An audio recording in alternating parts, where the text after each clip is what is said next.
ગુજરાતમાં પેટ્રોલ પંપો પર લાઈનો, ક્યાંક નો સ્ટોકના બોર્ડ તો ક્યાંક લોકોની આંખોમાં ગભરાટ. હવે પ્રશ્ન એ છે કે જો રાજ્યમાં કોઈ ઈંધણની અછત જ નથી તો પછી લોકો રાતોરાત પેટ્રોલ પંપ તરફ કેમ દોડી રહ્યા છે? શું આ માત્ર અફવા છે કે પછી તંત્રની નબળી તૈયારીનો પડઘો? હવે સરકાર કહે છે કે બધું કંટ્રોલમાં છે, પરંતુ રસ્તા પર ઉભેલો સામાન્ય માણસ પૂછે છે, જો બધું કંટ્રોલમાં છે તો આ અફરાતફરી શેની? આજે વાત કરવી છે સિસ્ટમની, જે કાગળ પર હંમેશા તૈયાર દેખાય છે, પરંતુ મેદાનમાં ઘણીવાર નો સ્ટોકના બોર્ડ પાછળ છુપાઈ જાય છે. નમસ્કાર દર્શક મિત્રો, હું છું શ્રદ્ધા સાધુ અને તમે જોઈ રહ્યા છો BS9 TV ન્યૂઝ. ગુજરાતમાં પેટ્રોલ અને ડીઝલની અછતની ચર્ચા વચ્ચે સરકારે સ્પષ્ટ કહ્યું છે કે રાજ્યમાં ઈંધણની કોઈ કમી નથી. સરકારનો દાવો છે કે સોશિયલ મીડિયા પર ફેલાયેલી અફવા અને પેનિક બાઇંગના કારણે વેચાણમાં 80% ઉછાળો આવ્યો છે અને પરિણામે કેટલાક પેટ્રોલ પંપો પર થોડા સમય માટે ટ્રાય થઈ રહ્યા છે.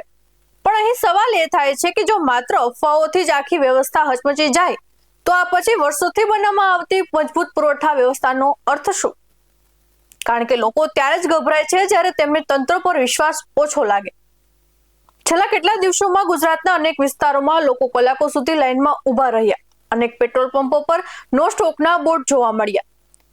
સરકાર હવે કહી રહી છે કે જથ્થો પૂરતો છે, પરંતુ સામાન્ય નાગરિક પૂછે છે, જો જથ્થો પૂરતો હતો તો લોકો ખાલી હાથ કેમ પાછા ફર્યા? સરકારના વિભાગો હવે એક્શન મોડમાં આવ્યા છે. રિયલ ટાઈમ મોપિંગ, વિડીયો કોન્ફરન્સ, દરરોજ સમીક્ષા બેઠકો અને તેલ કંપનીઓના તાત્કાલિક ટેન્કરો મોકલવાના આદેશ. પરંતુ અહીં કટાક્ષ એ છે કે આપણા તંત્રને ઘણીવાર આગ લાગી જાય પછી પાણીની બાલટી યાદ આવે છે. જ્યારે લાઈનો લાગી ગઈ, લોકો ગભરાઈ ગયા, ત્યાર પછી મીટિંગો શરૂ થઈ. સરકાર કહે છે કે ગેરકાયદે સંગ્રહખોરી સામે કાર્યવાહી થશે, પરંતુ સવાલ એ છે કે શું આવી પરિસ્થિતિમાં માત્ર જનતાને જવાબદાર ગણાવી શકાય? કારણ કે લોકો પોતાની જરૂરિયાત માટે પેટ્રોલ ભરાવે છે, કોઈ શોખથી કલાકો સુધી લાઈનમાં ઊભું રહેતું નથી. હકીકત એ પણ છે કે ગુજરાત જેવા ઔદ્યોગિક અને ઝડપી વિકાસ કરતા રાજ્યોમાં ઈંધણ પુરવઠાની વ્યવસ્થા એટલી મજબૂત હોવી જોઈએ કે અફવાઓનો કોઈ અસર જ ન થાય. જો માત્ર સોશિયલ મીડિયાની વાતોથી જ બજાર હચમચી જાય તો એ વ્યવસ્થાની નબળાઈ બતાવે છે. હાલ સરકાર તરફથી સ્પષ્ટ કરવામાં આવ્યું છે કે સામાન્ય વાહન ચાલકો માટે કોઈ મર્યાદા નથી. ખેતી માટે 200 લીટર સુધી ડીઝલ અને ઇન્ફ્રાસ્ટ્રક્ચર જરૂરિયાતો માટે અગાઉના વપરાશ મુજબ પુરવઠો ચાલુ રહેશે. પરંતુ જનતાનો સવાલ આજે પણ એ જ છે, જો બધું સામાન્ય છે તો પછી આ અસામાન્ય દ્રશ્યો કેમ?